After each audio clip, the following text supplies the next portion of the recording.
आइए friends, GS by Sadadev sir channel में आप सबों का स्वागत है। आज हम लोगों को पढ़ना है शेरशाह के संबंध में, अर्थात शेरशाह सूरी के संबंध में। इनके जन्म के संबंध में मतभेद है। कुछ लोगों का मानना है कि 1472 ईस्वी में हुआ था, लेकिन इतिहासकार के जो प्रसिद्ध विद्वान माने जाते हैं कानूनगो, उनका अपना मानना है कि नहीं, शेरशाह का जन्म अर्थात फरीद का जन्म 1486 ईस्वी में सासाराम में हुआ था और इनके बचपन का नाम फरीद खां था तथा पिता का नाम हसन का था। जो हसन का सासाराम के एक जमींदार थे। इनके संबंध में यह भी कहा जाता है कि हसन का जौनपुर के जागीरदार भी थे। और हम यह जानते हैं कि हसन खां की कई पत्नियां थी, जिसकी वजह से शेर खां को काफी परेशानियां उठानी पड़ी और सौतेली मां के दुर्व्यवहार से उबकर 20 वर्ष की अवस्था में वह जौनपुर चला गया, जहां अरबी और फारसी का गहन अध्ययन किया। अरबी फारसी का अध्ययन करने के बाद दक्षिण बिहार के शासक बहार खां लोहानी के पास आकर नौकरी कर ली या काम करने लगा, लेकिन शेरशाह में होनहार के सारे लक्षण दिखाई पड़ रहे थे। अतः बहार खां लोहानी के दरबार में रहने वाले कुछ अफगानों ने इसे फरीद खां के विरुद्ध में कुछ बातें भरने लगी, उनके कान को भरने लगा, जिसकी वजह से बहार खां लोहानी ने शेरशाह को ना कह दिया, जिसकी वजह से शेरशाह अर्थात फरीद खां वहां से वह चला गया और बाबर के सैनिकों में उसकी भर्ती हो गई। और जब 1528 ईस्वी को चंदेरी की लड़ाई लड़ी गई, जो वह 1528 में चंदेरी की लड़ाई बाबर और मेदिनी के बीच लड़ी गई, इस लड़ाई में इस फरीद खां ने बाबर की ओर से लड़ने का काम किया और उसमें उसने अपनी कर्मठता का परिचय भी दिया। इतना ही नहीं, बाबर की ओर से तो फरीद खां लड़ ही रहा था, लेकिन उसका ध्यान जीत की ओर तो था ही, लेकिन उसका मुख्य ध्यान इस बात की ओर था कि बाबर कैसे किसी युद्ध को जीत पाता है, अर्थात बाबर के जीतने के तरीके पर उसका ध्यान था। और जब चंदेरी की लड़ाई को बाबर ने जीता, उसमें बहुत बड़ा फरीद खां का योगदान रहा। उस समय शेरशाह ने कहा था कि यदि भाग्य मेरा साथ दिया तो मैं इस मुगलों को हमेशा हमेशा के लिए भारत से खदेड़ दूंगा। और जब चंदेरी की लड़ाई हुई, चंदेरी की लड़ाई के बाद बाबर की जीत हुई, मेदिनी राय की हार हुई, उसके कुछ दिनों के बाद यह फरीद खां फिर बहार खां लोहानी के यहाँ आ गया और बहार खां लोहानी के पुत्र का नाम जलाल खां था, जो अर्थात बहार खां लोहानी ने अपने पुत्र जलाल खां का संरक्षक नियुक्त किया। लेकिन कहावत है कि सब दिन भाग न सोता है। कुछ दिनों के बाद ऐसी स्थिति आई कि बहार खां लोहानी तो अपना नाम आगे चल करके शाह आलम रख लिया था, लेकिन एक ऐसी स्थिति आई कि बहार खां लोहानी की मृत्यु हो गई। मृत्यु के बाद उसका पुत्र जलाल खां जो था, वह डर से अपनी रक्षा के दृष्टिकोण से वह समझ गया कि अब यह शेरशाह की वजह से मैं जिंदा नहीं रह सकता हूं। अतः बहार खां लोहानी का जो पुत्र था वह बंगाल भाग गया। बंगाल भागने का मुख्य कारण यह था कि जब बहार खां लोहानी की मृत्यु हो गई तो उसकी बीवी जो थी, उसकी मलिका जो दूदू थी, उस दूदू से फरीद खां ने शादी कर ली। और एक ऐसा भी वक्त आया, एक तो राज्य से दक्षिणी बिहार को उसके जब दूदू से शादी करने की वजह से शेरशाह को दक्षिणी बिहार मिल गया। कुछ दिनों के बाद 1530 ईस्वी में चुनार का जो राजा था ताज खां, 1530 में चुनार का जो राजा था ताज खां, इसकी मृत्यु हो गई।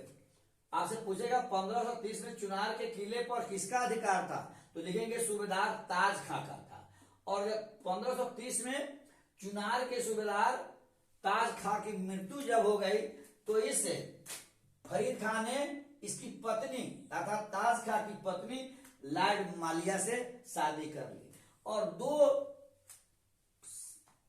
उन्होंने दूधी से शादी की, जिसकी वजह से उसे दक्षिणी बिहार आ गया हाथ में। और जब चुनार के सूबेदार ताज खां के मरने के बाद जब उसकी पत्नी लॉर्ड मालिया से शादी की तो इसका मतलब है कि शेरशाह का क्षेत्र काफी विस्तृत हो गया और इसके बाद दक्षिणी बिहार पर अधिकार हुआ। चुनार का भी किला उसके हाथों में आ गया।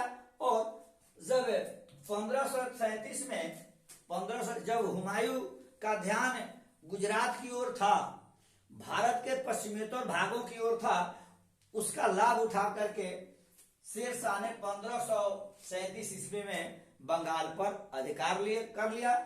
बंगाल पर अधिकार होने की वजह से चुनार अधीन में आ जाने से, दक्षिणी बिहार आ जाने से शेरशाह का मनोबल काफी बढ़ गया। और उसके बाद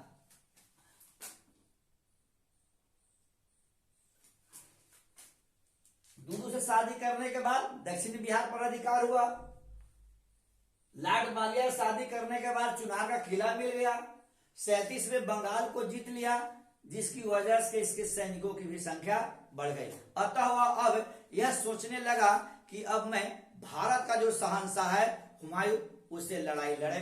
अतः चौसा की लड़ाई लड़ी गई। अतः 1539 ईस्वी में 1539 ईस्वी में शेरशाह और हुमायूं के बीच 1539 ईस्वी में आधुनिक बिहार के बक्सर जिला में यह चौसा की लड़ाई लड़ी गई, जिस लड़ाई में हुमायूं की हार हुई और शेरशाह की जीत हुई।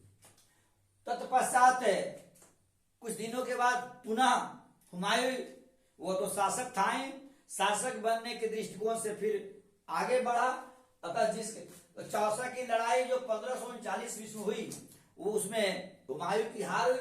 तत्पश्चात फिर कुछ दिनों के बाद 1540 ईस्वी में बाबर 1540 ईस्वी में हुमायूं और शेरशाह के बीच लड़ाई हुई, जिस लड़ाई को हम लोग बिलग्राम की लड़ाई के नाम से भी जानते हैं और कनौज की लड़ाई के नाम से जानते हैं। इस बिलग्राम की लड़ाई में पुनः शेरशाह की जीत हुई और हुमायूं की हार हुई। अब शेरशाह यह देखने लगा कि भारत पर तो मेरा अधिकार हो गया, लेकिन यहाँ के राजपूत जो थे काफी लड़ाकू थे। अतः वह सोचा कि अब मैं राजपूतों से कुछ सलट लूं। अर्थात उसने एक रायसीन की लड़ाई हुई। रायसीन का शासक कौन था? रायसीन जो राजपूत ने जगह है, वहां का राजा था पुरनमल। राजा कौन था? रायसीन का जो लड़ाई हुई उसका राजा कौन था? पुरनमल था। और यह लड़ाई, रायसीन की जो लड़ाई हुई राजा पुरनमल और शेरशाह के बीच हुई।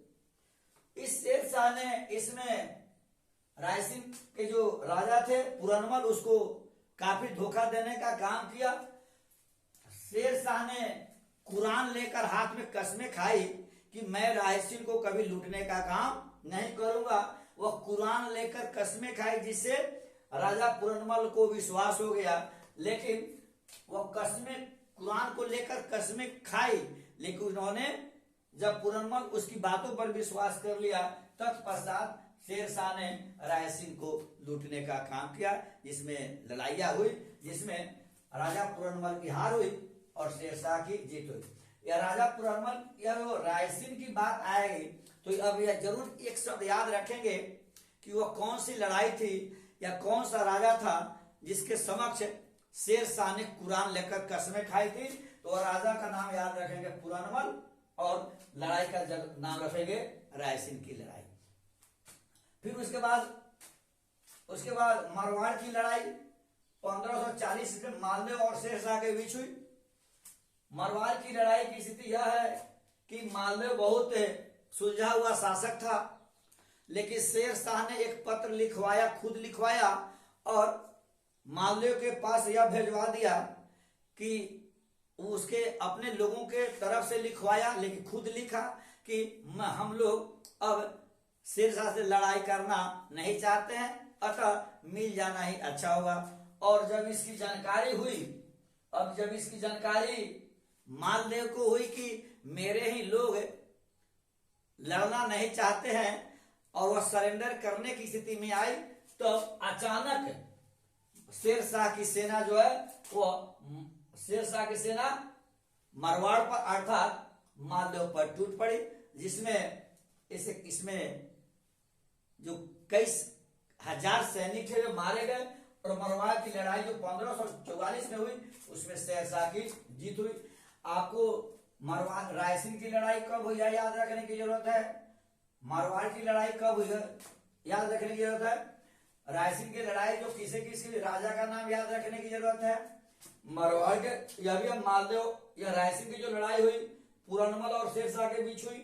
मारवाड़ की लड़ाई 1544 में मालदेव और शेरशाह के बीच हुई और कालिंजर की लड़ाई एक सबसे शेरशाह के जीवन की सबसे बड़ी लड़ाई है। जब कनौज की लड़ाई में अर्थात यो कहा जाए बिलग्राम की लड़ाई में जब हुमायूं की हार हुई तो शेरशाह भारत का शासक बना, लेकिन वह लगातार युद्ध करना अपनी बहादुरी समझ रहा था, अतः उसने राजपूतों से लड़ने का काम किया। कालिंजर की लड़ाई 22 मई 1545 ईस्वी को हुई और कालिंजर की लड़ाई की स्थिति इस प्रकार है। वहां कालिंजर के किले का राजा कीरत सिंह था और राजा कीरत सिंह कालिंजर के किले के अंदर था और शेरशाह बाहर था। वह कालिंजर बड़ी ऊंची दीवारों से घिरा हुआ था। शेरशाह ने अपने सैनिकों को आदेश दिया कि इसे बारूद से उड़ा दिया जाए, इसे बम से बारूद के गोले से उसे उड़ा दिया जाए। अतः शेरशाह की सैनिकों ने लगातार दीवार पर मारने का काम किया।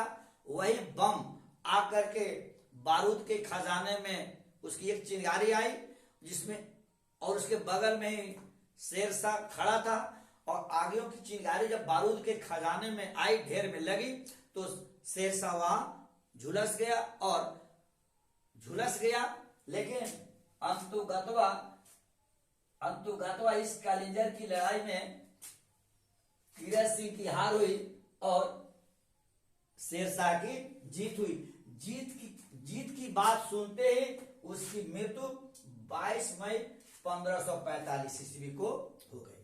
और जब उसकी मृत्यु हुई तो उस समय उसका जो छोटा बेटा था वह इस्लाम शाह सूरी के नाम से 1545 ईस्वी में गद्दी पर बैठा, जो 1553 ईस्वी तक शासन किया।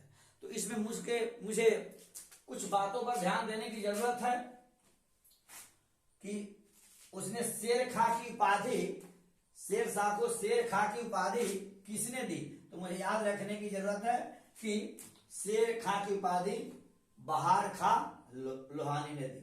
और वह शेरशाह कब बना, तो जब वह गद्दी पर बैठा, हुमायूं को हराने के बाद वह गद्दी पर बैठा तो वह शेरशाह के नाम से प्रसिद्ध हुआ। लेकिन आगे आपको यह याद रखने की जरूरत है कि यह जो उसकी मृत्यु कब हुई, तो कालिंजर की लड़ाई हुई। कालिंजर पर लड़ाई कब हुई, 22 मई 1545 ईस्वी को। और यह कालिंजर की लड़ाई हुई, उस समय वहां का राजा कौन था, कीरत सिंह था। हमें रायसेन की लड़ाई को भी याद रखने की जरूरत है, मुझे मरवाड़ की लड़ाई भी याद रखने की जरूरत है और कालिंजर की लड़ाई को मुझे याद रखने की जरूरत है। जय हिंद, जय भारत।